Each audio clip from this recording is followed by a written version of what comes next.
वो संत नहीं है, वो दिखे संत, क्योंकि ऊपर के दिखावे से या इस सत्संग वचन सुना देने से संत नहीं होता। संत के बहुत ही ज़्यादा गहरे जो लक्षण होते हैं वो जन साधारण की पहुंच से दूर होते हैं। एक तो संत का ज्ञान से पहचान होता है, संत की और असंत की उसके वचनों से, उसके सत्संगों से पहचान होती है। और सदग्रंथों में तो और भी बहुत सी पहचान बताई हैं कि उल्टे लटके हुए संसार रूपी वृक्ष को जो भिन्न भिन्न बता देगा स वेदवित वो तत्वदर्शी संत है। गीता जी अध्याय नंबर 15 के श्लोक नंबर 1 में यही ज्ञान दिया है। और संत की और असंत की पहचान उसके ऊपर के दिखावे से नहीं होती, ऊपर के आडंबर से नहीं होती, उसके ज्ञान से होती है। और फिर समाधान के मंत्र से होती है।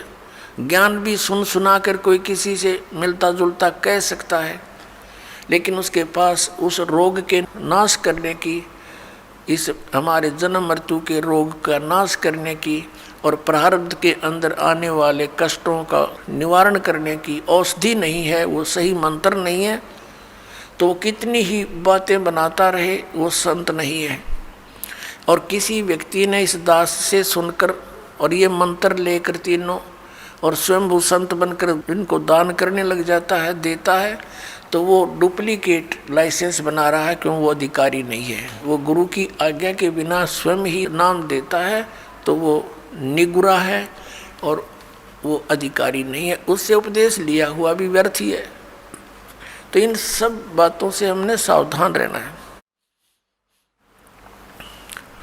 अब क्या बताते हैं परमात्मा, कंठी माला सुमरणी पैरे से क्या हो, ऊपर डूंडा साध का अंतर राख्या खो।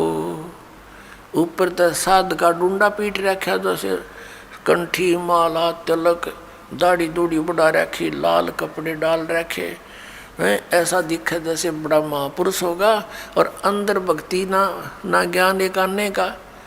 कहते ऊपर डूंडा साध का, ऊपर लोग दिखावा तिसा दिखे, भाई कति आदमी ने सोचा भगवान से मिल रहा होगा और अंदर खख नहीं उसके, तो उसका ज्ञान से पता लगेगा, उसकी बोली से पता लगता है। जैसे धर्मदास जी को जब ज्ञान हुआ, आदरणीय धर्मदास साहिब जी को, और परमात्मा उनसे बिछुड़ गए थे, उसके वियोग में संतों से मिलते थे और उन संतों से प्रश्न करते थे वो कि ब्रह्मा विष्णु महेश के माता पिता कौन हैं। गीता जी अध्याय नंबर 18 के श्लोक नंबर 62 में जो गीता ज्ञानदाता किसी अन्य भगवान की शरण में जाने को कहता है, वो भगवान, वो परमात्मा कौन है, तो वो उसका जवाब नहीं दे पाते थे। वो वही बोली बोलते थे जो पहले बोला करते थे, ये तो अजरो अमर है, सर्वेश्वर है, महेश्वर है। तो उठकर चल पड़ता था कि ये संत नहीं असंत है। तो संत और असंत की बोली से पता लगे। कबीर परमेश्वर जी कहते हैं, खरना होवे केहरी कबहू सिंह की खाल उठाए। यदि गधे को सिंह की यानी शेर की खाल पहना दी, ऊपर का कवर उसका, वो उस मात्र से सिंह नहीं बन जाता, शेर नहीं बन जाता, दिखता शेर है बिल्कुल। एक समय एक कुमार ने कुबद सूझगी, उसने कितने कोई शेर की खाल पाएगी पड़ी हुई, शेर मरा पा गया, उसने वो खाल खुल तार तोड़ लिया उसकी कितने तो काट पीट के, और उसने अपने गधे पर डाल दी, पूरी फट कर दी, और उसको रात के समय खेतों में छोड़ दे, वो जाके किसानों की फसल खावे। रखवाले देखें चांद की चांदनी में निकट जावें, क्या बढ़ गया क्या आ गया, देखे वहाँ पर शेर खड़ा है, फसल खा रहा, शेर सिंह, तो वो भाग ले बुरी तरह, गाँव में आकर रुक गए, मर गए, शेर आ रहा, शेर आ गया। अब रखवालों ने उधर जाना भी छोड़ दिया कि रात में शेर आवर फसल खावे, काफ़ी चर्चा का विषय बन गया। एक दूसरे कुम्हार को पता चला कि भाई शेर फसल तो खा नहीं सकता, देखते हैं कोई गधे पर खाल ना डाल रखी हो किसी ने। उसने सोचा कि भी चल पहचान करते हैं, गांव वालों से कहा भी चलो आज शेर पकड़ते हैं।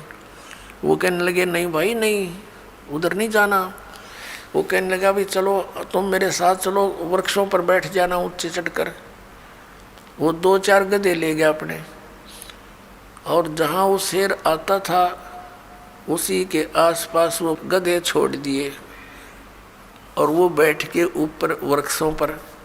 अब डर उसको भी था, कुमार को भी कहीं सचमुच एक शेर ना हो, चलिया तो पहचान हो जाएगी, बेगा गधे न खा लेगा और क्या होगा। तो थोड़ी सी देर के बाद उन गधों ने अपनी बोली बोली, हू करने लगे। वो शेर भी ला गया हू करने, वो आया भाग गया और उन गधों के पास आकर हू करता करता खूब मस्ती में उसकी वह खाल उतर गई ऊपर तक। और गधा का गधा। तब रखवाले उतरे, अरे सचमुच तो गधा है, उसको मार को धमका निकम्मे तने यो के जुल्म कर दिया। तो पुण्यात्मा परमात्मा कहते हैं कि गधे की और शेर की पहचान उसकी आवाज़ से होती है। वो भी हू करता है, जब कहने लगे भाई यूँ तो गधा है, शेर को नहीं, शेर की आवाज़ है कोई ना, वह बोली ही नहीं है शेर वाली। तो इस प्रकार संत और असंत का ज्ञान उसके वचनों से, उसके सत्संग से, उसके ज्ञान से होता है।